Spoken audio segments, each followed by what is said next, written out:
Welcome everybody to CG Sitdown. I'm Gavin Barnett and this is Garrett Pineda. And we're here with Tom Kueser. How are you? Doing well. How are you guys? Doing pretty well. Good. So you are the bank president. Yes, sir. So what kind of responsibilities do you have? Oh boy. I tell you, the small community bank, anywhere from lending to compliance to if there needs something cleaned, you do a little bit of all of it. So yeah, it's just general oversight over the entire bank, funds that come in, funds that go out, and customer relations, employees, that type of thing. So how long have you been the bank president? Oh boy, let's see. I've been president since 2020, I think, is in the middle of the pandemic. Yeah, 2020. I've worked at the bank since I was in high school, actually, so I've been there a long time. But yeah, president the last 3 years. Yeah. And so you've gone to this high school? I have. I'm from here. Really? I'm a local guy. Yeah, I went to Canton-Galva High School, and that's when the elementary was here in Canton also, and then junior high over in Galva. So I'm a local kid. Yeah. How's this community changed? Oh boy, it's changed. A lot of good, some bad probably. Of course, people change, but we've been able to hold on to that small town aspect. I think there's a lot of pride that comes from being in a small town, from a small town. As far as the bank goes, we're primarily an agriculture bank because we're right in the middle of agriculture all around us. And I think Canton has prospered in a lot of ways from being in that type of community with the co-ops and grain facilities that are around.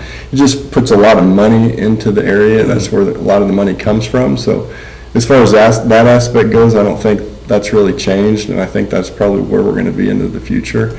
But there's been changes that have happened in town as well. Of course, people change and families change and dynamics change. So it's an evolving situation.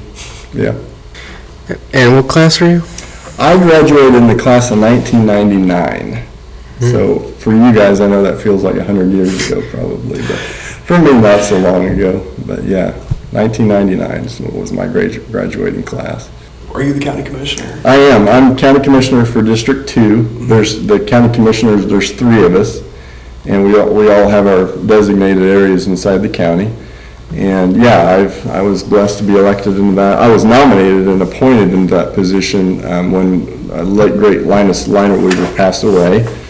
I believe that was 2019, and then I was appointed by the Republican committee to fill in his position, and then I ran again in 2020 when that position was open, and it was blessed to win that election and been there since 2020 in that capacity. Okay. So what kind of stuff do you do? Oh boy, county commissioner. I get asked that all the time, and people really have no idea what it is we do.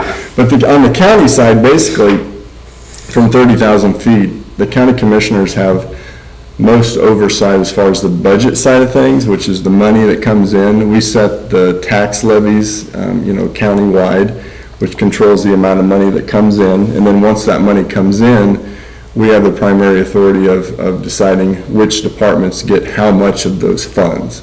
So I would say it's kind of a dollar and cent type situation, primarily what we do. The county, of course, is made up of things like road and bridge department, sheriff department for safety and that kind of thing. So we're working with all these departments all the time to assure, of course, they're working at max capacity and be as smoothly as possible on that side of things. But it takes funding to support those departments too. So that's kind of we have several balls that are in the air all the time that we're juggling around, but that's what we do. And of course we're public servants. I'm a public servant. And if the public needs something, we're the ones that are going to generally contact and call. So you got to be available and ready to handle that side of things too. Yeah. So back to you working for the bank. Are there any big challenges when it comes to working for them? Being a banker has lots of challenges to it, but over time you start to anticipate things. I've always found that it's a lot easier to be proactive rather than reactive on a lot of things. So I'm always looking kind of into the future, possible things that might be coming down the pipeline that we're going to have to navigate around. And then by the time they get here, we already have a plan in place. So again, we're a small community bank. We have one location. We're not all over the place. So it makes us probably a little simpler than a lot of other banks in the area, but it also means that we can absolutely do what we do to max capacity. The staff that I have is second to none, in my opinion, of course. We've all worked in banking for a long, long time. State Bank of Canton is locally owned, which means the ownership is in this area. There's not somebody from, a long ways away owning this thing, so we can make all the decisions here. So when we do have something that pops up that we need to discuss or talk about or figure out, we're all here already. So there's no time lapse in handling things. And sometimes when something happens, you got to be able to act very quickly, or else it can turn into a bigger problem. So we have that advantage going for us. Yeah.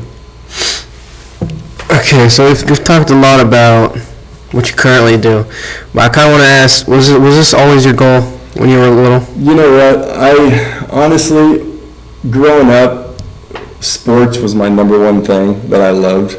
I loved it. I loved playing football. I loved running track, and I loved all aspects of it. I loved the team aspect. I loved, the competition, the aspect of you can have success and you can make your own success and find your own success.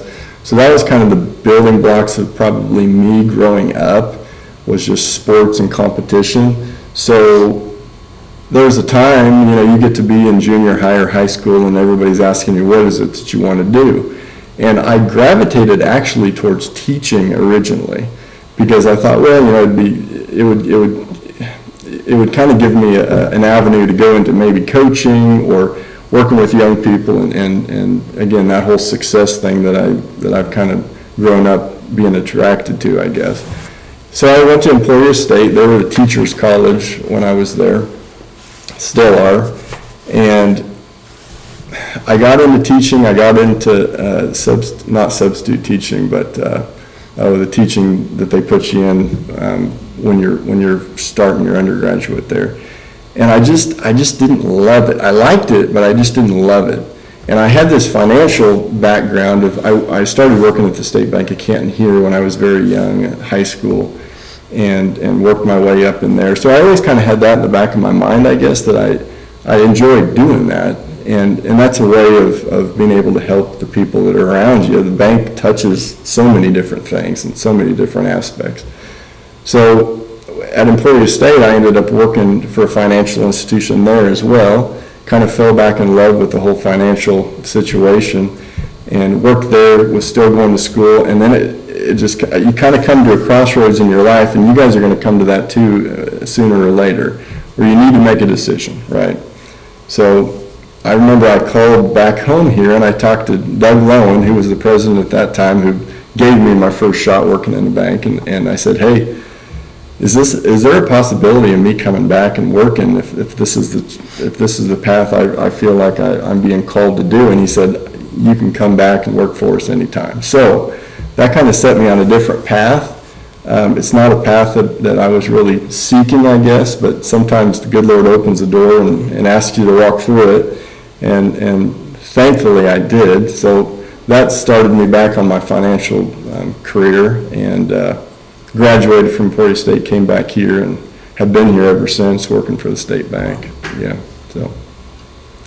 so I guess it's been some twists and turns to get here, but I'm so thankful that I'm here and in this community. And I've had opportunities to go other places, just like everybody else does. And again, you have choices that are set before you, and you pray about it, and you think about it, and you make a decision. And mine have always led me back to here, and I'm so thankful for that, because I just love being here. I really do. You talked a lot about, you loved here, so if you had the chance to go back in time to change anything, would you take that deal? Or do you feel like it all went? No, I sure wouldn't. It's all, good Lord's got a plan, and it's all worked out beautifully for me. Now, I'm not saying it's always been easy, but, everything that's really worth it that I've found in my life doesn't come easy. The stuff that comes easy is kind of just, here one day, gone the next. But the tough times are really what mold you and shape you into, I think, what the bigger picture, where you're supposed to be and what you're supposed to be doing. So, no, I wouldn't change anything. The good times, the bad times, they've all led me here, and this is where I want to be, so I wouldn't change anything, no. So do you have your own photo in that, the room by the gym? I am, I'm in there, yes, sir, yes, I'm in there, yeah. And do you mind from this video? Maybe we can put that photo so people see how you looked as a youngster. Yeah, I probably had a little bit more hair, probably, no, that's fine, yeah, that'd be fine, but yeah. I'm part of the history, and I'm proud of that, I'm proud, and someday you guys will be that too. Someday you'll be in your 40s coming back, and you'll say, can we look at the picture, and you're gonna say, yeah, and you're gonna look a little different, but that's the way it goes, but no, that's absolutely. And there's just so many people that have come through these doors and through these walls, and, they exit and they go out into the world and they make a difference, and Canton-Galva is not a big school, but it's had so much impact on so many people. And there's been so many people that have made a big impact outside of these walls that you may never even hear about or see, but they're making an impact and they're still doing it. And so be proud of where you come from. And that's what I always tell my own kids too, is just be proud of the impact. You can make an impact anywhere you are. It doesn't matter what your situation is. It doesn't matter where you come from. It doesn't matter how much money you have. It doesn't matter where you live. We can all have an impact, and there will be a time where you have, a situation in front of you that presents itself, and it's going to take a little bit of bravery, a little bit of courage to walk through that door, but I encourage everybody to do it because it's so worth it. It's so worth it, yeah, you guys, it's so worth it. All right. I think, That's all for me. yeah. Cool. Thank you very much for coming on. You bet, thank you.